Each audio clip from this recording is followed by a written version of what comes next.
net ve berrak bir ayrışımı gösteriyor. Biz bugün FETÖ'yü Kudüs sayesinde tanıdık. İyi düşün.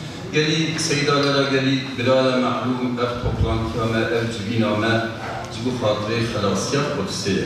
Ma'lum Kudüs bir İslam'da çıkas mühime mekani Kudüs'e ve Huda Azze ve Celle Süvedi İsrail'e tahsa Kudüs'e diye.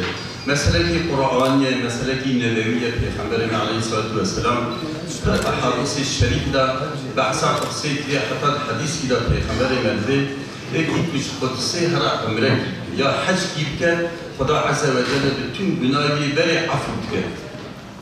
Peygamberine sebebi Mekke'yi kerame şu Kudüs'e şerif züde şu mi'racı ulema-i İslamiyet'in sebebi bu hatırı irtibata Kudüs'e çıkan Mekke'yi kerame Beytullah'a rağmen züberbi Huda Azze ve Celle nuriye min ayatina bu hatırı ayat ve alamet Kudüs'e şerif nişani gidin ev ehemmiyeta Kudüs'e İslam'da çıkas mühime Huda Azze ve Celle züberbi havayı mesela Peygamber'e bir Kudüs'e şerif zübeleri çe mi'racı yani o esareta Kudüs'e Kudüs'e Yahudiya da el millete mel'un وخدا عز وجل ولا تجدن أشد الناس عداوة للذين آمنوا اليهود دي موجود بي يا محمد استقبال أهل شدتين يا أهل الإيمان أهل الإيمان ربك يهودين وخدا عز وجل ولن ترضى عنك اليهود ولا النصارى حتى تتبع ملتهم يهودي والنصارى خريستيان جبار رازينات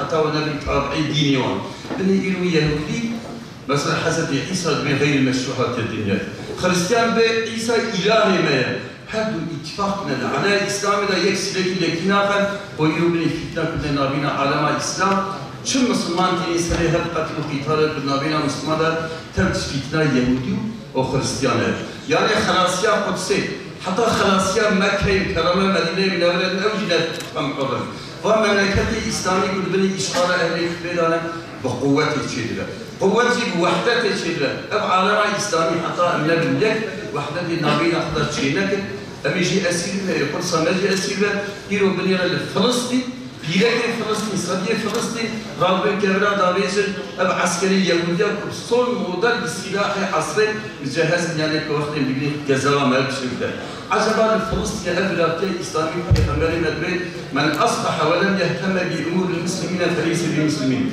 لكن الشباب اللي بدأوا بدأوا مسلمان ما يشيلون مسلمان وقتها من الفلسطينيين بدأوا يمجد نفوس إسرائيل بيتر يروح فلسطين درب مهاجرين لكن كذا دولة الدنيا تنيا فلسطين بدأوا مملكة آبا آخا حدود بنا إنسان هي فلسطينية كم سال بينجي سال يقتدي مملكة غريب ولد يهي مملكة النبي عجبا أمنا مسؤول بأمة الإسلامية ترى أمنا مسؤول جوان براي مسائل وكي أقربات كمان كل كيما بلاد كيما مثلا باب ما مثلا حصول زندان إسرائيل دافنا أمي بوصار حد ولا مش كنا ما يبغى خرابة خراب بلين حياة صلاح الدين أيوبي دنيا خدي رحمة خليك بتبسم سلبينا كذا دوري بس ندخل فندخل تقول قدس بني إشغال ده بأزاي شوا يسترحت بأزاي شوا حتى يمكن يو أمشي كلام قدس إشغال كن ده براد أم دوري درس الدعاء خلاص كن بقلبي شوتي بتشعتي بجري والله لو يفضل قدسي تسيه ويجابسينا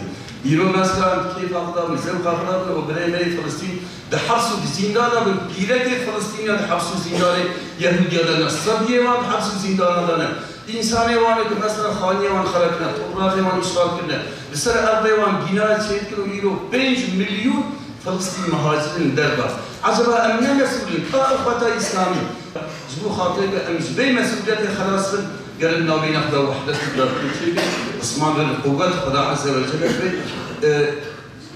خدا عز وجل آيات الكلمات وأعدوا لهم ما استطعتم من قوة من رباط الخيل ترهبون به عدو الله وعدوكم من أنواع قوته جنيال الإسلامي حاصل جبو خاطري قول نياري خدا نياري وجبه ترسل Muhteremler, Kudüs bugünkü haliyle bile bu ümmete müthiş bir rahmettir. Evet, birliğine, vahdetine rahmettir. Ama bir de iyi dikkat ediniz, Kudüs sayesinde Allah'ın yolundan, müminlerin yolundan çıkanları da Allah bize gösteriyor. Burası çok önemli. Kudüs bugün İslam dünyasında, Müslümanlar arasında, özellikle ulema arasında, ümera arasında da net ve berrak bir ayrışımı gösteriyor. Biz bugün FETÖ'yü Kudüs sayesinde tanıdık. İyi düşünün, iyi hatırlayın. Mavi Marmara'dan dolayı çok net bir şekilde tanıdık. Başka yönleriyle de tanıdık ama özellikle Kudüs'e bakışı, Hamas'a bakışı, Mavi Marmara şehitlerine bakışı noktasında yakalamadık mı onları suçüstü? Ve İslam aleminde aynen buna benzer insanlar var. Buna benzer yöneticiler var. Onun için muhterem üstadlarım, büyüklerim, Allah-u Teala bize Kudüs sayesinde Körfez'deki ihaneti de gösterdi. Suçüstü yakalattı bize. Burası çok önemlidir. Yani suçüstü yakalandılar. Körfez'in bir takım kralları, bir takım ulema diyeceğimiz belamları Kudüs sayesinde, Mescid-i Aksa sayesinde, Hamas sayesinde suçüstü yakalanmıştır. Ve artık biz biliyoruz ki bu bizim için bir ölçüdür.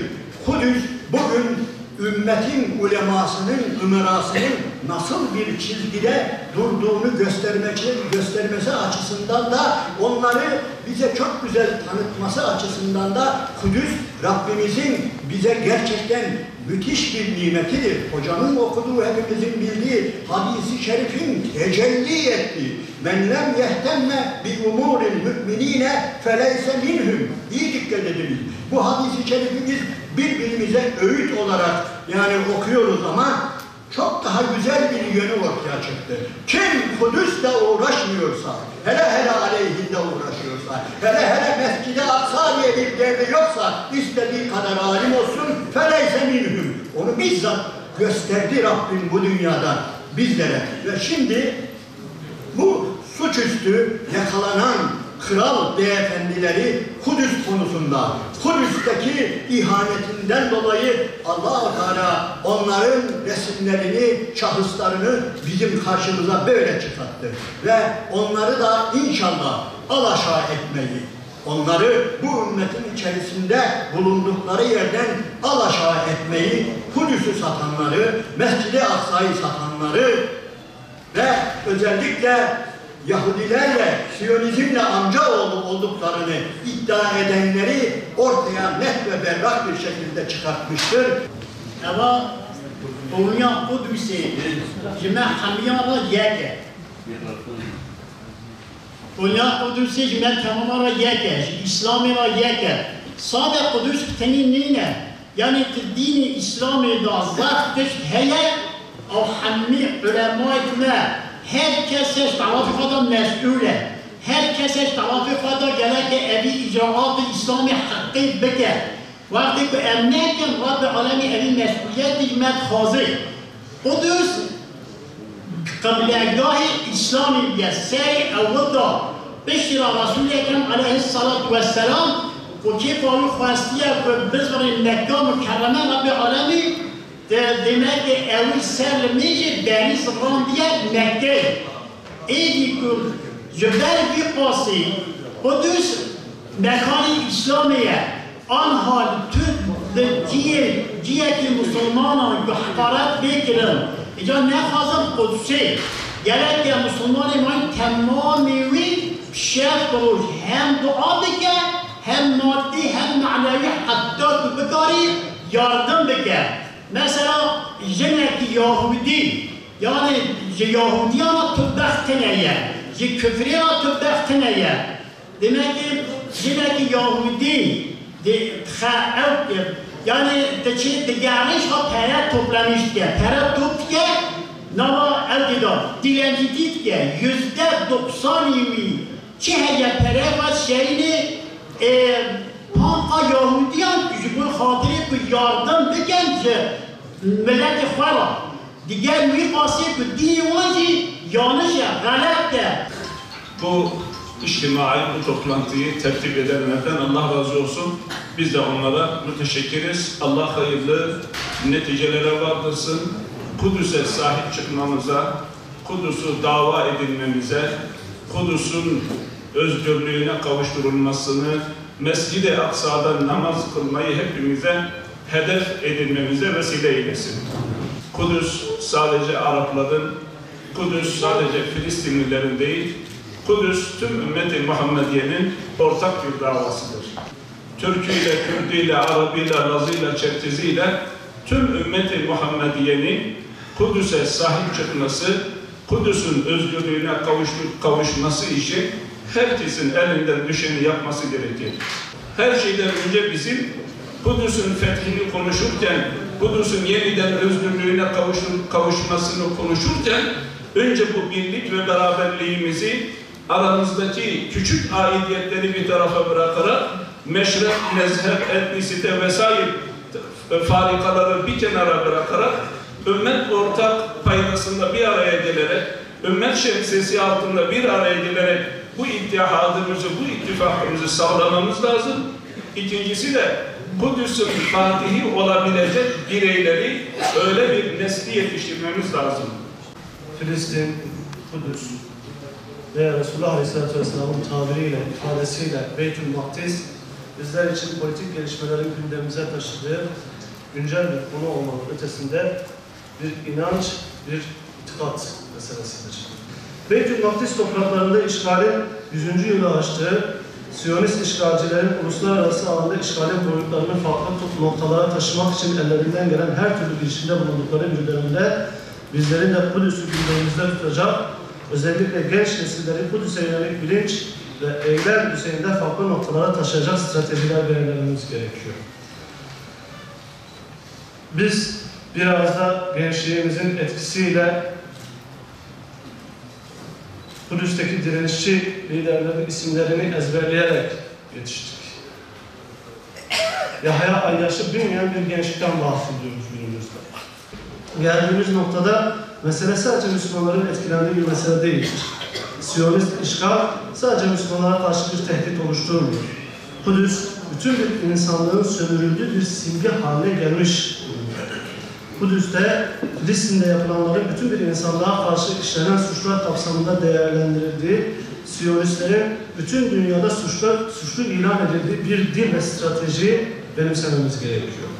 Bu konuda en önemli söylemimiz şöyle olmalı: Kudüs veya biz Kudüs sadece Müslümanların olsun istemiyoruz. Kudüs, Müslümanlığın da, Hristiyanın da, Yahudinin de bir arada yaşadığı bir selamet şehri olsun istiyoruz. Ama biz bu selamet şehri olmasının tek yolunda, bu selameti tesis edebilecek tek nizamında İslam olduğunu